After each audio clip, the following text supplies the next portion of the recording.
All right. Good morning, Sean. Happy Friday. Hey, happy Friday, Jay. Happy Facebook Live Friday, our favorite time of the week, and one of our very favorite times of year, especially when our hometown boys are playing. I know, right? Go blue, go Dodgers baseball. And hopefully game three tonight will be just as exciting as game one was. How about just as exciting as any other day of new stuff that we're dealing with every single day? Like, just okay, let me watch some baseball. It'll be fun. I can sit and watch baseball. This is more, it's a little more wholesome than the really crazy ass world we're living in right now. That's for sure. I Right? don't know about sitting. I'm more like pacing, stretching, just pacing back and forth online and multitasking and one eye on the television just so I can keep my mind off of the stress of it all. So Well, I get it. I actually understand the relationship between baseball and beer because the way baseball moves, well, it can be very exciting. There's just that pace at times where you're just kind of going, boom, and there's a big explosion of activity, and some of it's super technical and exciting. But while you're waiting, the beer makes the waiting a little easier, and then when the excitement happens, it gets you a little bit crazier. So I love it. I'm excited for it, and it's a fun thing. And you know what I love about it probably the most is it is a unifier. It is something that we all can kind of get behind. It's very neutral. It's like, hey, we're playing baseball. It's a game and a sport, and it's some pride, and it just seems to cross all the barriers. So that part is exciting to me. It's like, okay, we have a point of connection where there isn't necessarily division. So I think that's super cool. I mean, unless you're a fan from Tampa Bay, like your guy, you know, the okay, underdog. well, yeah, whatever over there, way over there, Florida. Also, sorry, while I get it, just for a quick second, I want to make sure everybody notes. Got the pink. I'm rocking the pink. It's the Me American Cancer too. Society, right? I know you. I That's can see yours. right. Yours is a very flattering shade. Mine is a very brilliant, like obnoxious I shade. love But that color. I wish I owned a shirt that color, but I don't. It's a nice right, well, pink salmon. you know that the most common comment that I get is, "Well, I really enjoy a man who's very confident." Like, really? So what are you telling me about this shirt that you're identifying me with? What are you suggesting to me? I like a bold color. What can I say? Yeah. Hey, Right? in these days, those that are bold are rewarded, right? As they say. So, we hey, at this point, Yeah, what do we got to lose? At our it was point in actually time and age, it's like what do we have to lose? Nothing really. So first of all, that's probably the first message I would give everybody. First of all, you have nothing to lose ever, but not trying. Let's just start there. Like first place, like always go. Just whatever, say yes, go do it. Just whatever the experience, go get it. Because there is a diminishing sand in that clock, right? And all of a sudden you're like, oh, I'm a little more tired, or oh, I'm a little more burdened. So I love just embracing things. Let's go for it. And I remember Goethe's quote, which was something kind of in a paraphrase, which was basically fortune favors the brave, right? When you put it out there, like good things kind of collaborate with you and you just create an energy about you. It's kind of what we do. And so, yes, an American Cancer Society bringing that full front, making sure people know that, hey, it may be just the month of October that we really push this, but the truth is this is a year-round lifetime battle for many, many people. So as much as we can do to promote that as a cause forward, we really appreciate that awareness and bringing that awareness forward. that's so true. Well, excited to talk about what would have been our Harvest Festival weekend. This year it's going to be virtual. And so we're giving away 50 pumpkins on Sunday in person, though. And so from 10 to 12 on Sunday, October the 25th, please stop by the office and pick up a pumpkin. If you pre-register, you can be entered to win AirPod Pros. I even ordered them, so they are already in. There we go. So that is in a nice shiny package, ready to give away to the lucky winner. And then we also have a costume contest as well as a pumpkin carving contest, and those will be for $50 gift cards to the restaurant of your choice in our community. So excited for that Brilliant. as well. I'm so excited. Yeah. What I love about it too is the adaptation, right? Because the Heyler Harvest has meant so much for us as a way of kind of giving back to our immediate community and to our clients and people like, hey, come have a barbecue. And I know that's going to segue well into our guests, but the idea is like, let's have something together. We're going to give you a little something, just a token of appreciation. It's a seasonal thing, kind of marks the third quarter, or excuse me, the fourth quarter. and hey, let's just enjoy this holiday season. It kind of kicks it off. And for you to have quickly fashioned it like, okay, well, I'm not willing to let it go because we can't practice it in the normal way. You're like, no, we can find a different and a better way to adapt. And I think this is great. This is a wonderful promotion. And those AirPod Pros, like, maybe you could get me out of these giant things. I'm going to put my name in the damn hopper. Yeah, that's why I have mine already, but I'm a big fan of them.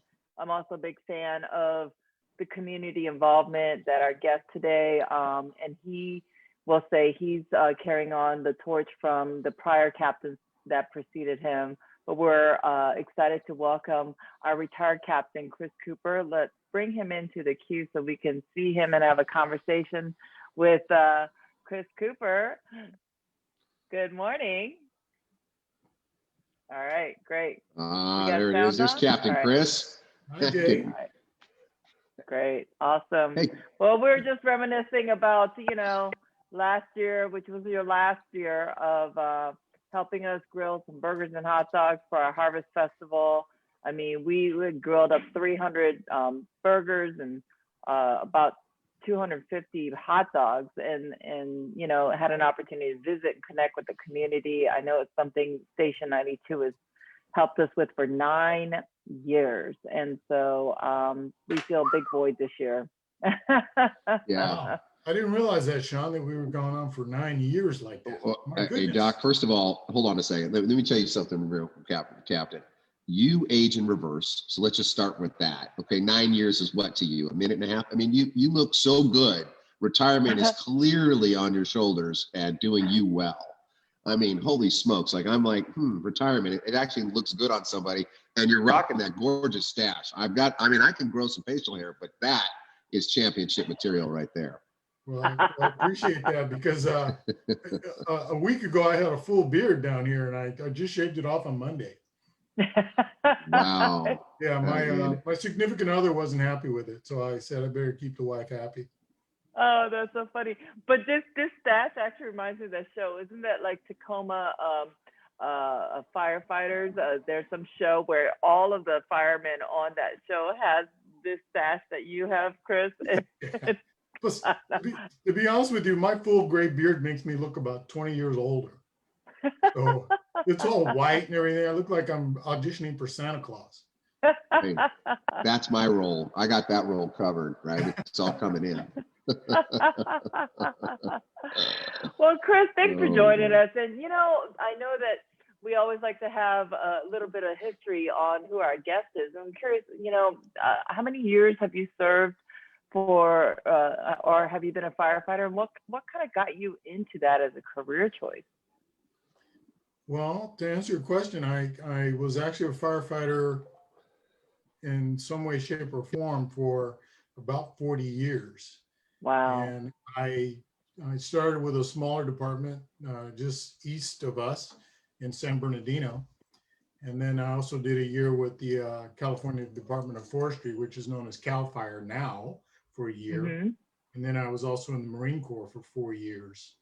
And wow. I was lucky enough to get hired when I was 21. And then I served there until 1986 in San Bernardino. And then I migrated over to Los Angeles Fire Department, the greatest fire department on planet Earth. And I served there until 2020 of this year, actually. In fact, today is Friday, so I've been retired for 3 months and 3 weeks. Yes. Wow. And it was always a lifelong calling for me to be a firefighter since I was about 7 or 8 years old. There was a fire station around the corner from my grandmother's house, and she would send me on errands to the local market, the little mini market, and I would get lost in that fire station. They'd have to come find me. And so that was my first exposure to the fire service. And, then when I was also exposed to it as an adolescent with the program Emergency 51, when they first came out with the paramedic program that started here in Los Angeles County with Supervisor Hahn and his vision, that kind of solidified it for me. And, I was on my path to where I am now, which is sitting in this chair as a retired firefighter. Oh, I wow. mean, And when you were an adolescent or a little boy wandering into the fire station, kind of like the kids do now, were they as friendly as 92 is to the community coming in and exploring the station like that? Were they nice to you then? Yeah, and that's pretty much where I learned it, was, Oh, on the streets of St. Louis, Missouri at the local fire station. And, I got to see and experience the whole genre of the size of the rigs and the equipment and, just being around just the fire department environment, hearing the bell go off and, seeing them run to the rigs and just that whole level of service was, that's where it was ingrained in me initially. And I like the wow. fact that at 92, we make sure those doors are open, Mm. especially on Saturdays and Sundays and holidays where people are normally pre-COVID and even post-COVID migrating and visiting the local eateries and some of the local establishments that are the fiber of Rancho Park, Century City, and that whole community. So I always ingrained in the people that work there that these are the folks. This is why you come to work, is to serve the people. Oh, wow. Captain, I hear you say this, and there's so much meat on the bone of what you just shared with us relative to your life experience and what it brought to you and what it brings forward. And the very first thing that really resonated with me, besides the eyes of a child lighting up and the imagination, because there's that part of that, the little boy who's like always wanting to be like that hero figure. And so I guess really, actually, first and foremost, thank you for your multiple levels of service. I mean, you just spoke about the fact you did time in the Marine Corps, which is an act of service for the betterment of our country. And it's very patriotic and loving. And it's difficult and it's hard and it's disciplined. And then you transition it into firefighting, which is, you guys are, frankly, to me, the response team, the fire department, is kind of like the most valuable players on a team, like in a community. When the chips are down, when it's all breaking down and you're at your worst moment, you want to see a firefighter come through that door. You want to see one of the persons working for LAFD come there, because you know their disposition. They are oriented to serving. And not only are they physical specimens, strong, athletic, trained, but there's this nature of willingness to protect and to take care of and heal people and care. And so I just want to tip my hat, because literally I do want to tip my hat because it's hot, but also because I want to be able to say thank you, because that people like you that will serve that need in our community is what makes Rancho Park or Cheviot Hills or Rancho Park something. It is just a cohesion, right? So thank you for that, Captain. I just wanted to acknowledge that. That's an amazing, amazing story. Well, I'm just a quintessential model. We just graduated a whole class of new firefighters this week, and Wow. on behalf of all the members in the LA Fire Department, and especially at Fire Station 92, where that community spirit is just so ingrained. We thank you. I mean, you're the whole reason why we're there, is to serve the people. And when that alarm goes off, everything else is canceled, and your number one priority, and you're the only priority until the incident is over.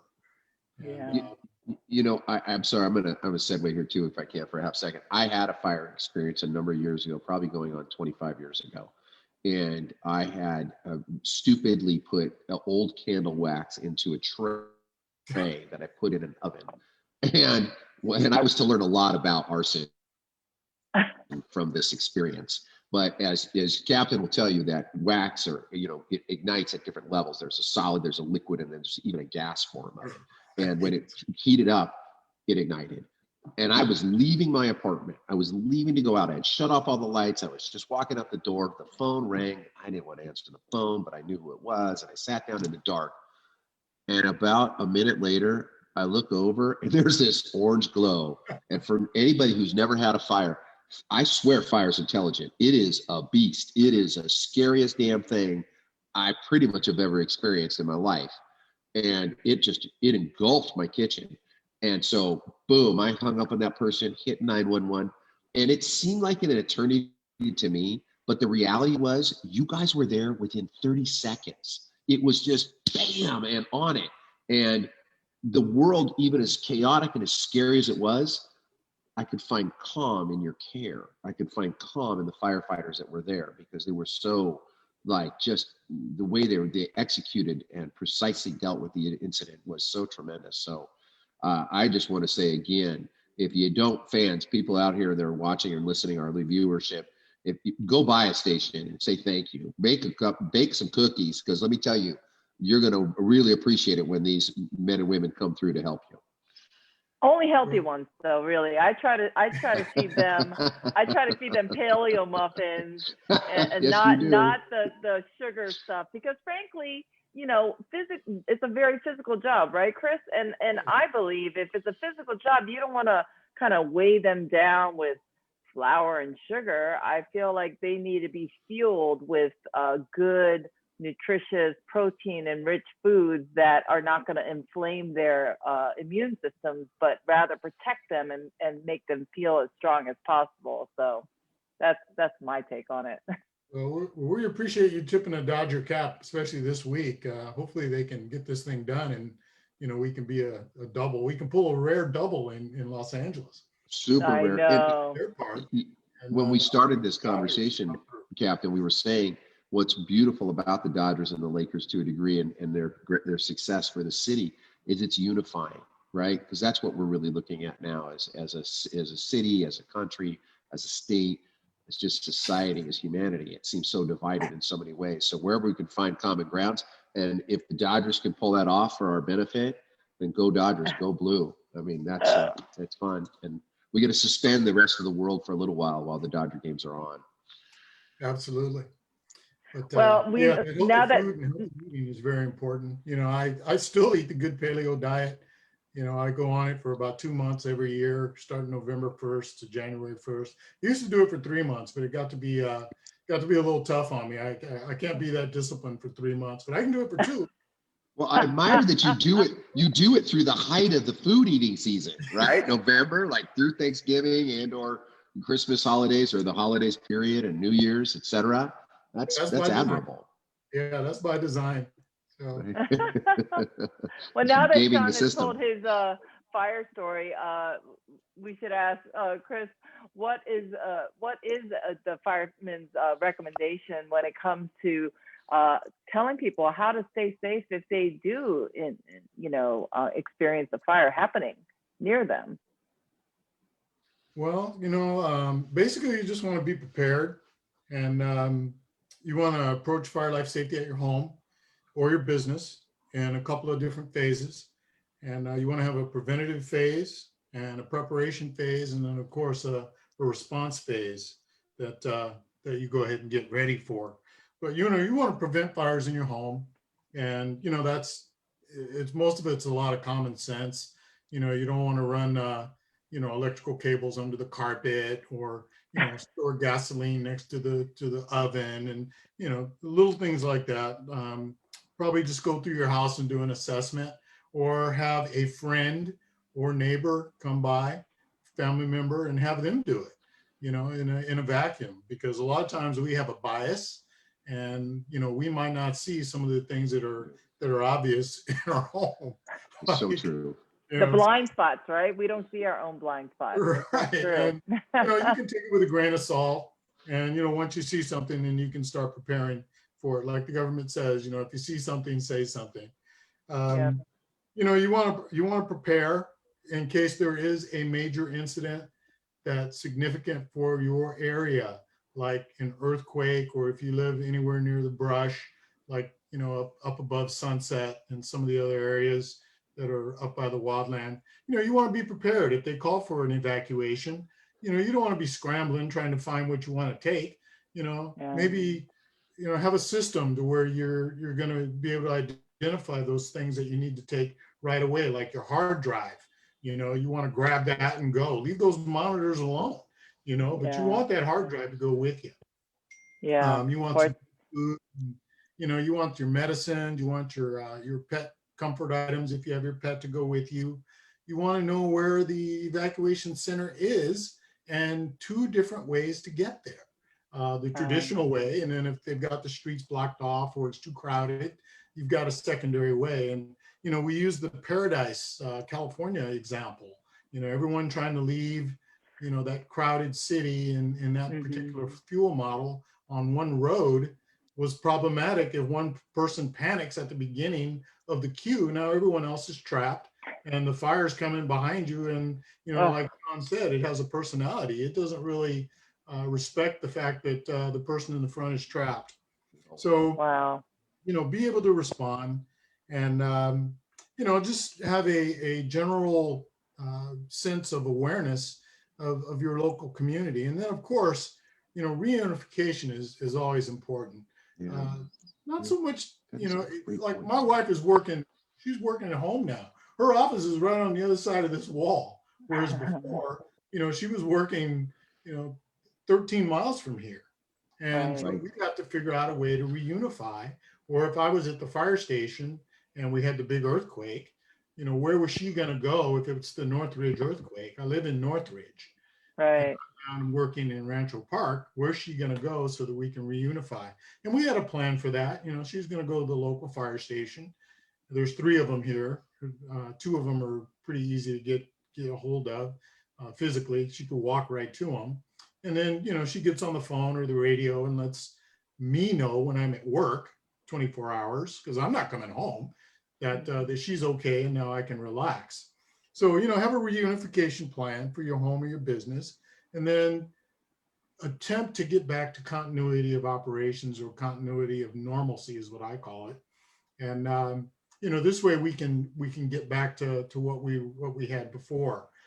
Have your insurance documents prepared, have deed and all that reduced to that hard drive we were talking about before, because when the big one happens, like Lucy Jones says it's going to within the next 30 years, there's going to be 2 lines for recovery. There's going to be a line that's going to be a little, maybe 2 or 3 miles long now with social distancing. And that's going to be the people that are not prepared. And then you're going to have another smaller line that's going to be commensurably smaller. And that's going to be the people that are prepared. Those are going to be the people that have all their documentation together, their insurance policy, their deed is there. They've got documentation of all of their property on a video or images of all their items. They've got their good receipts and things like that.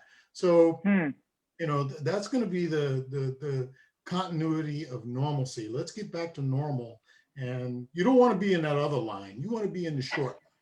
So that's so true. That's how people, can respond to fire. And of course, if it's a smaller fire, be mindful. The fire department's going to get there. They're going to be incident driven or short term. They're going to take care of your need right now.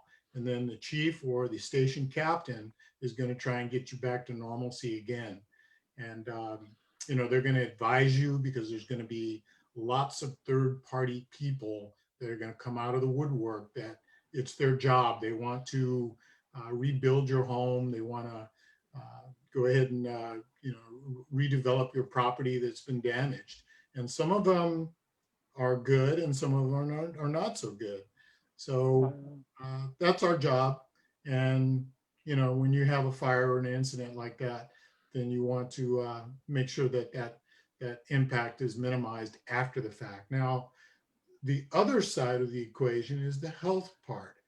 75 to 90%, depending on what department you evaluate, respond mostly to medical emergencies. And those are a whole nother different arm of preparation. And it goes about the same way. You're going to have a medical emergency in your family, or maybe it's yourself eventually. So be prepared for it. And, this COVID-19 has really exposed a lot of the inequities in our system. And it's allowed people to step back, take a moment, take a good deep breath, and look and see where there's some gaps or some holes that need to be filled in their normal day-to-day existence. And, for that reason, there's been sort of a silver lining with COVID outside of the rest of it.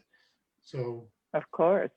Well, I'm curious. I mean, 40 years, Chris, that's, a long time and a big chunk of your life. We're curious, what is some of the most daring kind of fire story or rescue story that you can recall during your life, during your time there, that you've experienced? Well, it seems like I had one every decade. Oh yeah. I was in the fire service. We'll take 4 stories. 7 numerical decades. Wow. Yeah, from 70 to, I was hired initially from 79 and I retired in 2020. So, right. Math. But the most recent one, and the one that really comes to mind, is the one that happened last year, 2019. Uh-huh. Was it 2019? Yeah, I think it was 2019, where we had the Barrington fire over on Barrington right. and yes. Wilshire. Right across from my husband's office. Yeah, that was 92s. And the guy was falling off of the window, and I'm just like, oh my God, this guy's hanging off the ledge, and it was crazy. I remember that. One of the firefighters at 92s made the decision of a lifetime to go up on the curb, over the curb, and park the fire truck, the aerial ladder, over a non-rated parking structure. Because this big building, and then the parking structure is underneath it, and we don't know what the rating of that cement is. That's of the parking structure, and that's because it could collapse under the weight of the truck, right? Yeah, and that's the only way we were going to reach this gentleman who was out on a ledge, a 2-inch ledge, hanging on for dear life, 7 floors up. And as it happens, the aerial ladder has a maximum reach of 7 stories. And so this gentleman that was driving me, that's amazing, decided on his, he said, Cap, we got to do something. I said, do you have a suggestion? Meanwhile, there's 2 other trucks that are trying to reach them, but because they're so far back, they're at their maximum extension, and they're 20 feet short. And this poor guy, he can't jump 20 feet on a 2-inch ledge to reach. No way. Even the best Olympic caliber athlete. Oh my God. 28 feet, and that's with a 100-foot run. Right. We're it for him. So, command decision had to be made. I said, do what you got to do. And, he went up over the curb over Wilshire and drove right parallel to the building. And then meanwhile, there are a set of palm trees. So he had to navigate the truck around these palm trees. And it's caught on fire too. Well, no, they weren't on fire because they were too far down. The other side. But the other side. Now there's a tillerman at the end. And we've got a guy that's 6'2", 220, former Division I rowing athlete out of Berkeley. And he's the one that's at the end. And so we extend the ladder out, reach up to the gentleman, and it's still short. He had to navigate his way over to us under the direction of the gentleman at the tillerman at the end of the ladder. Carefully make your way over here. Meanwhile, on the ground, simultaneously, myself and another captain, one of the captains with the ladders that was too short, has an airbag. And so he asked me, do you want me to deploy my airbag? And, unfortunately, the fall zone from where this guy was going to fall was not going to be within the reach of the airbag. But we said deploy it anyway. Maybe a gust of wind will blow him into the airbag. I don't know, but we're not going to let that airbag sit on the truck. We're going to do everything we can to save this guy. Right. So they put the airbag out in record time, like Jay said before, best fire department in the world, deployed that airbag in 3 minutes or less. That's the training. And it just goes to show you, all of this is so dangerous because one of LAFD passed away 2 years before this incident on one of those ladder exercises. I was going to talk about that too. But anyway, so we were able to get that guy off the ledge, bring him down, and send him off to the hospital, and he lived. But as it turns out, he was in the original fire room, the original source of the fire, along with 3 other people that we also sent to the hospital with significant burns and smoke inhalation and that whole piece. But they were able to get out through the normal lines of egress. This gentleman was trapped for some reason. But that was I would say, the most significant fire save of 2019 for me for the decade. And then, of course, 9/11 and Katrina and, some of the other significant incidents throughout the decades. And I was an incident commander at the Chatsworth train disaster where, 25 people lost their lives and 140 people were treated for, critical incident for, 2 trains crashing. But most recently, and the most daunting incident at 92's had to be that in terms of emergency incident. And watching that on the videos and Twitter and the various places I was watching it totally took me back though to 9/11 and watching the people jumping from the building, and that visual just is terrifying because it's the fire or jump, and this guy's hanging off the ledge. And I'm just like, oh my gosh, please, somebody get him. And it was crazy that this was happening. So yeah, it's traumatizing. Well, what's even stranger about that incident is we were actually only there because we were at another high-rise fire down the street on Wilshire, and I think it was La Cienega or the other big intersection just before Barrington. Bundy. Yeah, we were there at the Wells Fargo building. At Federal. Yeah, Federal and Wilshire. From there, we migrated over to this other building because a couple blocks. Two of the firefighters at 92's recognized that the building was on fire and called it in. Wow. And that's what got everyone there so quickly. But to make the significance of the decision that apparatus operator David Gastelum made is the fact that 4 or 5 other fire trucks, aerial ladders, passed the same opportunity that he did, but they went by it. They didn't have the vision, the creativity to say, hey, I'm going up over the curb and I'm getting as close to the building as I can, and then we'll be able to extend the aerial and get the gentleman down. There were 3 or 4 other trucks that went by that same opportunity. Wow. You say that, and I think that has to be so emphasized, right? Because the key component was David's wisdom and his boldness. I mean, he went into a place, actually, I shouldn't even say wisdom, because it was bold. And it did put other potential things at risk. It put the truck at risk and everybody operating on the truck at risk, because we don't know what the grade of the cement is, as you say. And with the weight of that truck and all the things that it's carrying, that's a very significant weight of pressure, but it was worth it to save a life. And that is so noble, and it is so understood. So when I think about, when we talk about some of the social issues of today, and we talk about equities and equalities and things that are so vital to us, what I admire, and especially I've noted in our LAFD and very much so also in the LAPD, at least in what we are experiencing here on this part of town, every life is valuable.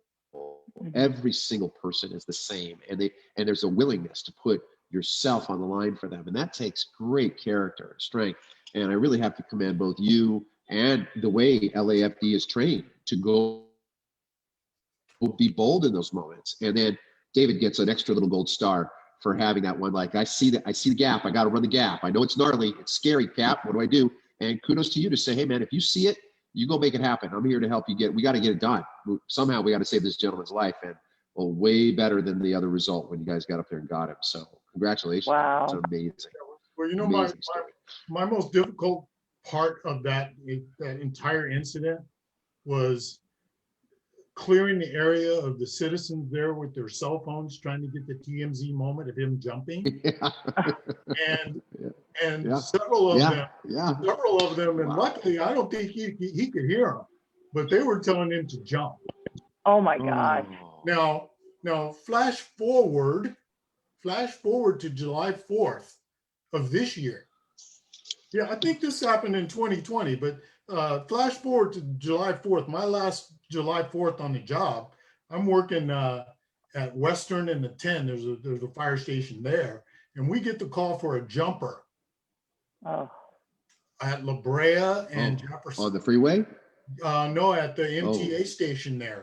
There's a gentleman who okay, oh, okay.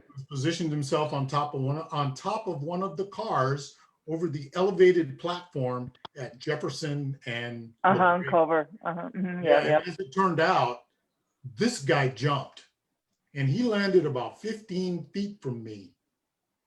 And so, Flash, go back to the Barrington incident, and that's what we were trying to prevent.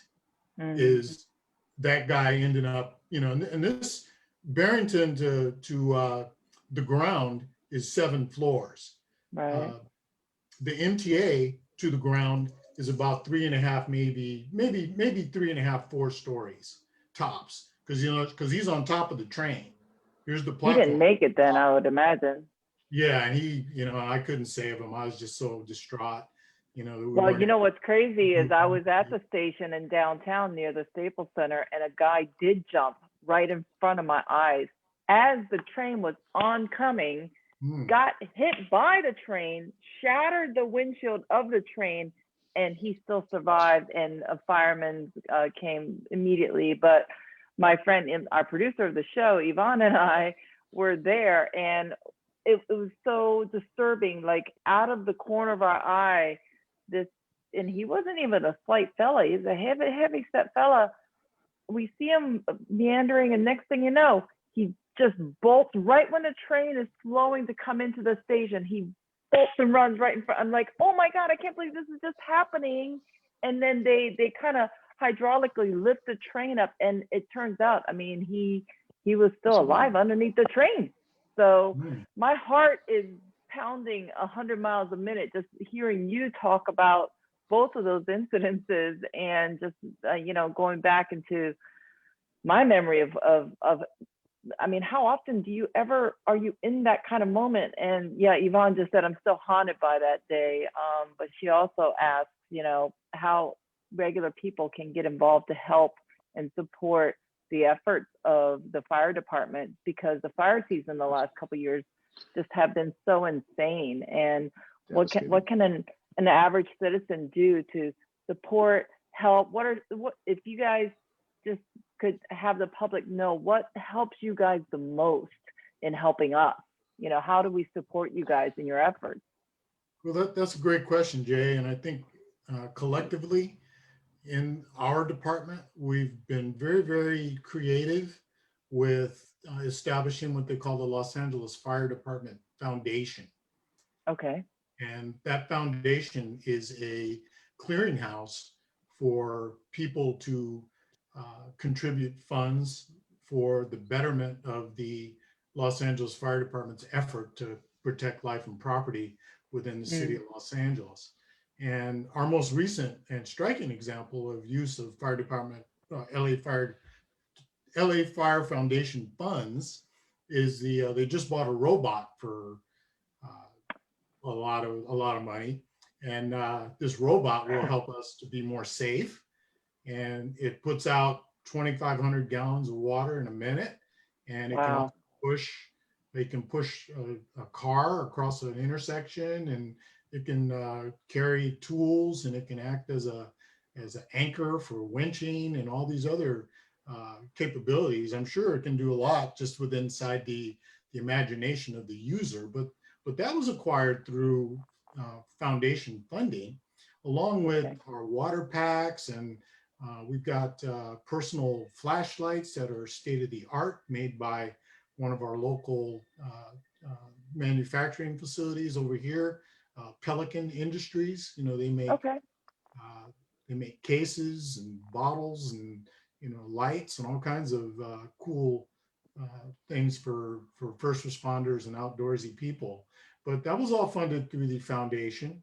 And I was initially involved back in the 90s with creating alternate funding sources for the fire department and the fire service in general. And that was way before 9/11, when the government opened up the coffers and saw the need for having a well regulated and well staffed fire service, which still goes on today. Mm. But at any rate, that's what the locals can do, is contribute to the foundation. And if you want to have the funding that you provide generously, and we thank you, if you want it earmarked for your local fire station, you can so designate. And Oh, that's so great. great. Because we love 92. We have such a great history with you guys, Yeah, you know? absolutely. And of course, we also have the Friends of West LA, which is another Yes. great avenue to contribute to the local fire stations in West Los Angeles. I mean, the work that organization does is immeasurable and priceless toward the firefighting effort and the fire Well, service. and they also made sure during obviously this pandemic, it was a win-win. It was a Responders First program that Friends of West LA helped fund to make sure that first responders got a meal and that the restaurants that participated got to have extra business because Friends of West LA funded that program so that we can feed LAFD and LAPD, but also support and encourage you guys to eat at a restaurant in our local neighborhood so that they can try to stay afloat when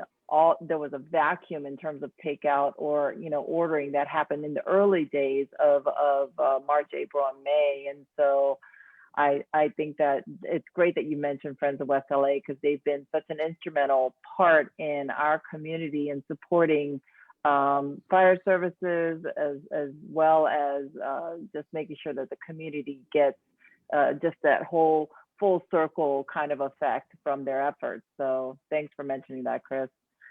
Yeah, Before you, even though you're retired now, I mean, we still miss Captain Nielsen and Captain Roy, and those guys were the originals in helping us with our Heyler Harvest Festival and our chili cook-offs when Captain Nielsen finally won the year he was retiring.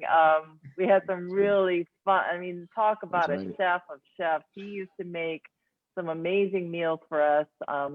We're so grateful for those fun times at the station, but also the fun times that you guys brought, because you guys really believed in community events as well, as much as we do, if not more so. I mean, I think you guys enjoyed meeting and greeting and talking with the neighbors in our community, and just and we're reminiscing about those good times and a little sad, missing those. So, but you personally made sure the last few years that you've been in Captain, when it was your shift, even on your day off, you dragged the LAFD grill down, made sure it was cleaned and ready and parked and ready to go. And it's just the lengths you went through to keep your promises, Chris, just goes to show you your character as a human being and your professionalism and your giving of public service.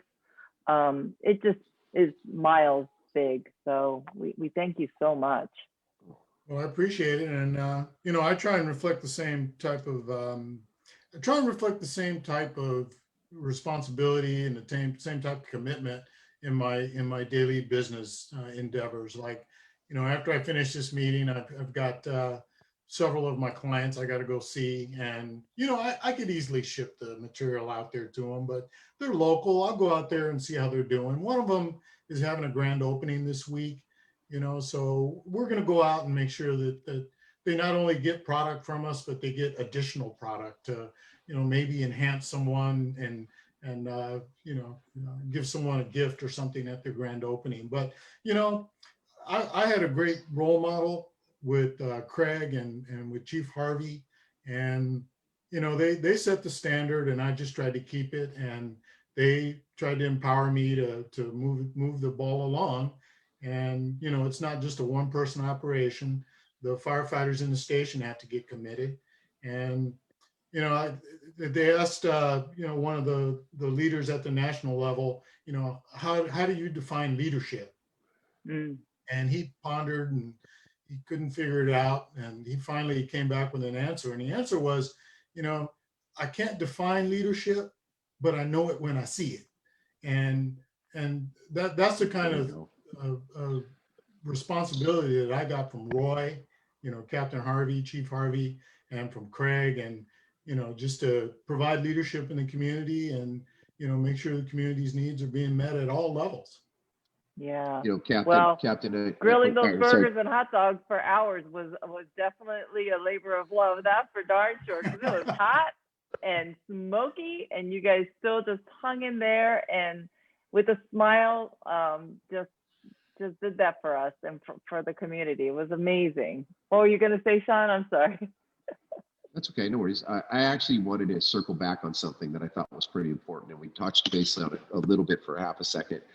I always think about the heroes who have fallen in the line of duty, and I want to acknowledge that, because Captain has certainly known people that have experienced that. We had that young firefighter who was here in '92, who perished in a training accident, and I think it's just hugely important for all of us as community to recognize that, to take a moment just to honor them, and make sure that as the public interacts, waving at your firefighter driving by, even in your police officer, just acknowledging them and appreciating them, I think makes for a healthier, safer, better community.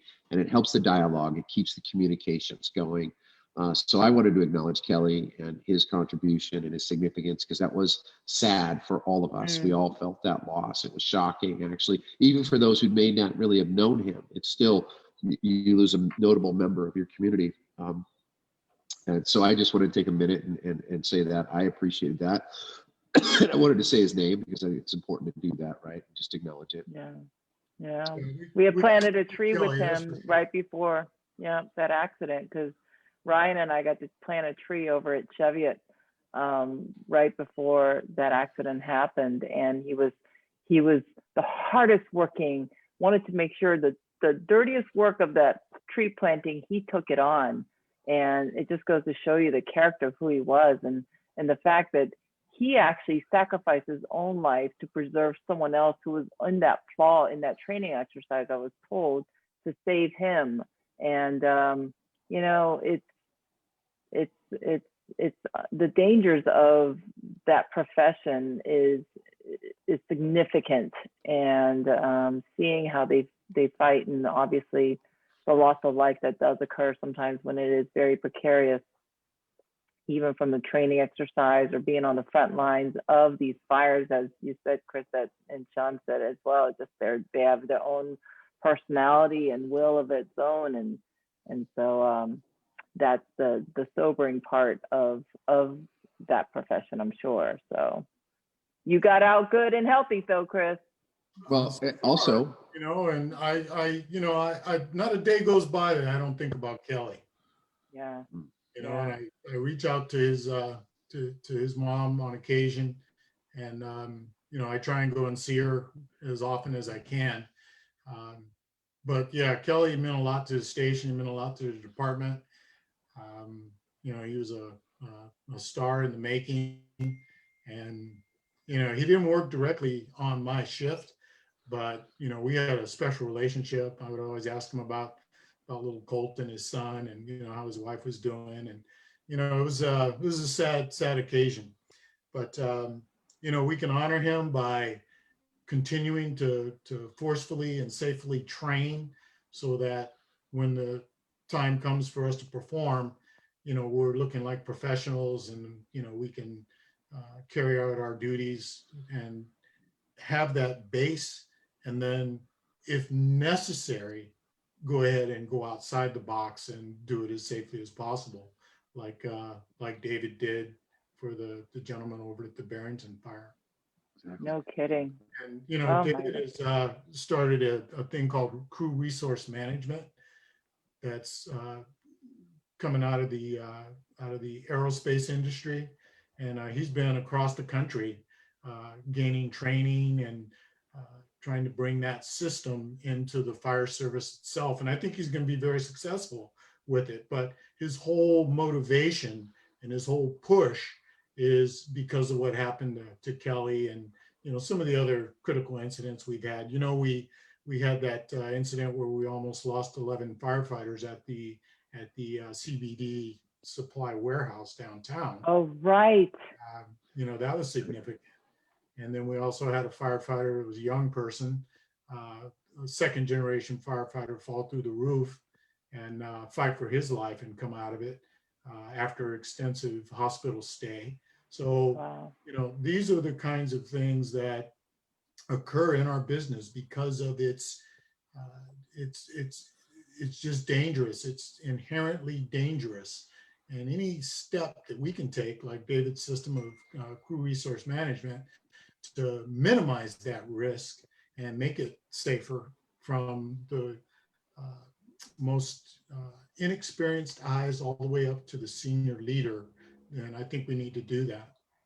Yeah, well, disasters are unpredictable. I mean, we can't predict what's about to happen, right? All we can do is use training and our wits and quick reaction times, but the training of it to have the reaction time to know what to do in a critical moment. So I obviously, Sean and I highly respect and honor you guys so much.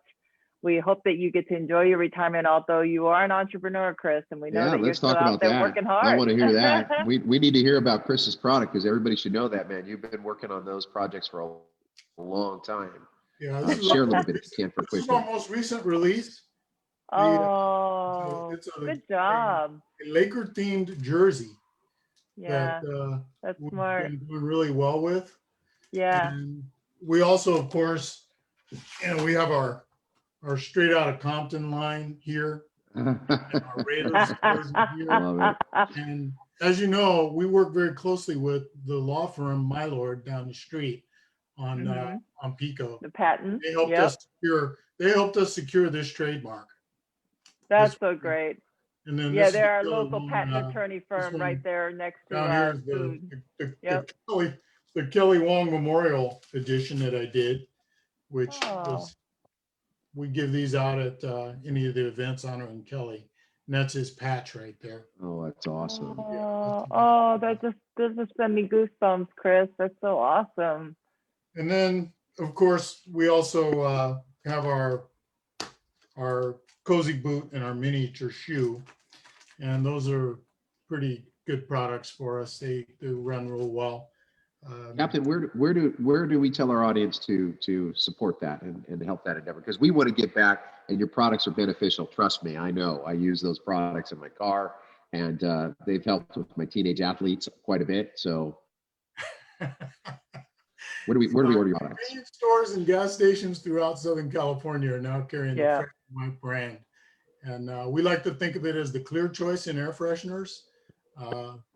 We lovingly say here at the office, save a tree, use a Fresh and White, because we compete with the tree.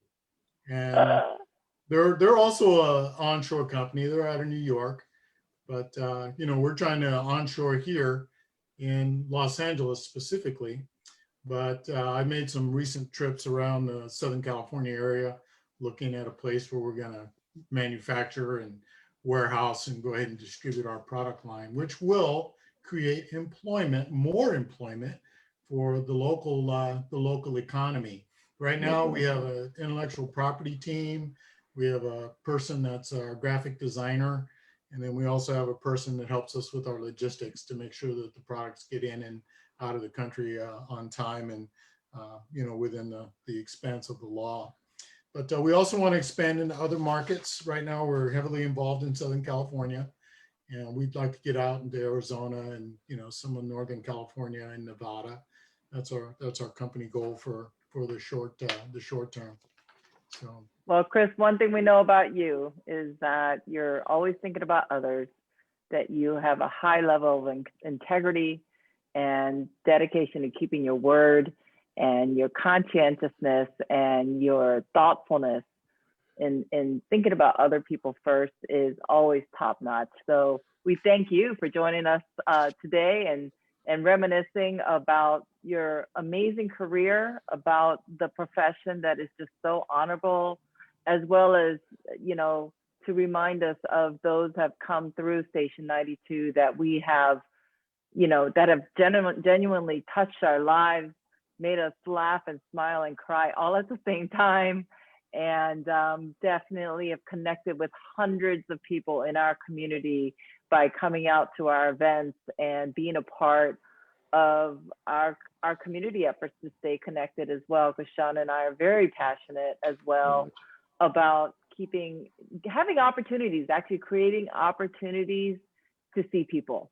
We just genuinely want to get a chance, and hopefully soon to hug, but in the interim to just say hello, even if it's from a physically distanced kind of a way. And thank you for joining us today, Chris. And just, have fond memories on Sunday of what used to be, and the fact that we're going to have our virtual harvest. We're going to give away these AirPod Pros for the lucky winner of our raffle and by picking up a pumpkin, and we have a costume contest and a pumpkin carving contest that we're going to announce on next Friday's Facebook Live, our October 30th show, who the winners are for all three contests. So we're excited about that. Very much so. If you want an air freshener package of cozy boots, I'd be more than happy to give them pink ones, mini shoe, and also pink cozy boots as a package for. Well, you know what? That's a great little giveaway. We'll just do a couple of other raffles, and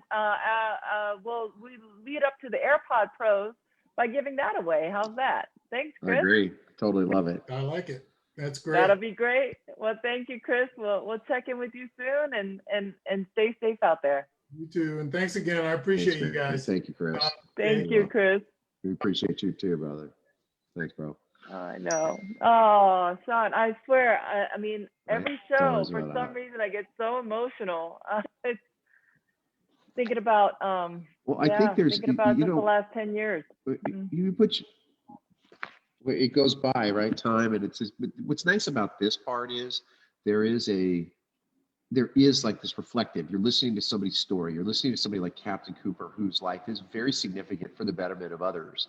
And, you pass by that fire station or a fire station, or you see fire trucks every single day, or ambulances or police squad cars, et cetera.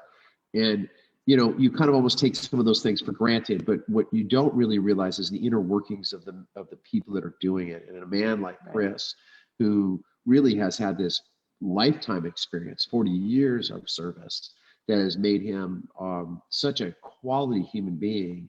And just, and then you go through the stories and you think of someone like Kelly, or you think about, it is a little bit, like you said, for us, it's nostalgic because it is a Heyler Harvest that's not like the normal, right? It's this COVID times normal. It's like going to, I don't know if anyone goes to restaurants, but if you do and you're eating outside, for the same experience, probably paying more for it because you're doing less business, but whatever.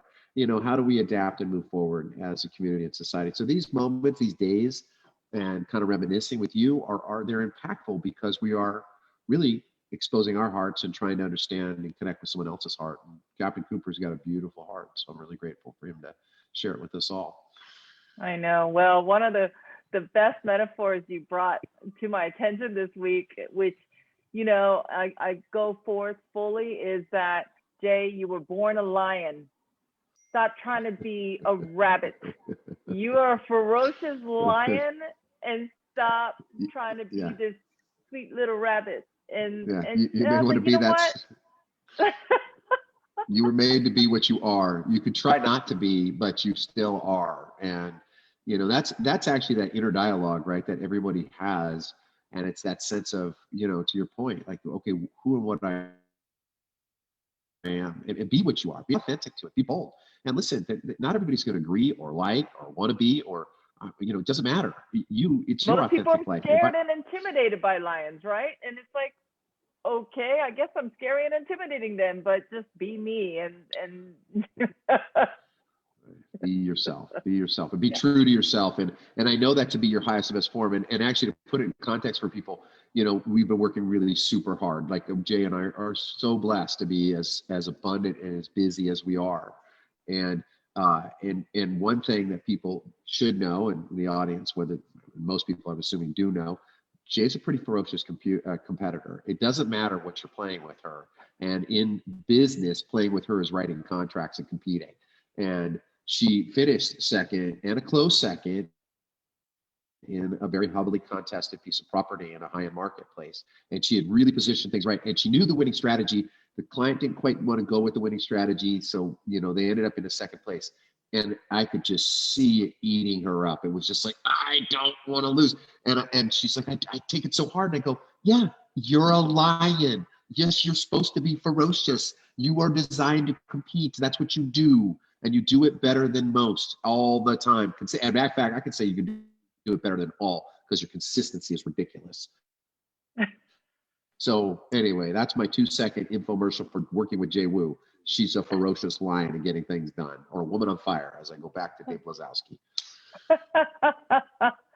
Well, Bud, I'm looking forward to seeing you in person on Sunday and handing out some big juicy pumpkins that somebody can carve and try to have a little festivity in these days, you know. So I'm looking at them now. They're good. They're good little healthy pumpkins. I like what you chose. Really good carving ones. So it'll be exciting, and I'm looking forward to seeing our friends and supporters coming by and getting your free pumpkin and hopefully pre-registering so that you can go ahead and win these nice AirPods and evidently some fragrant little car fresheners from Captain.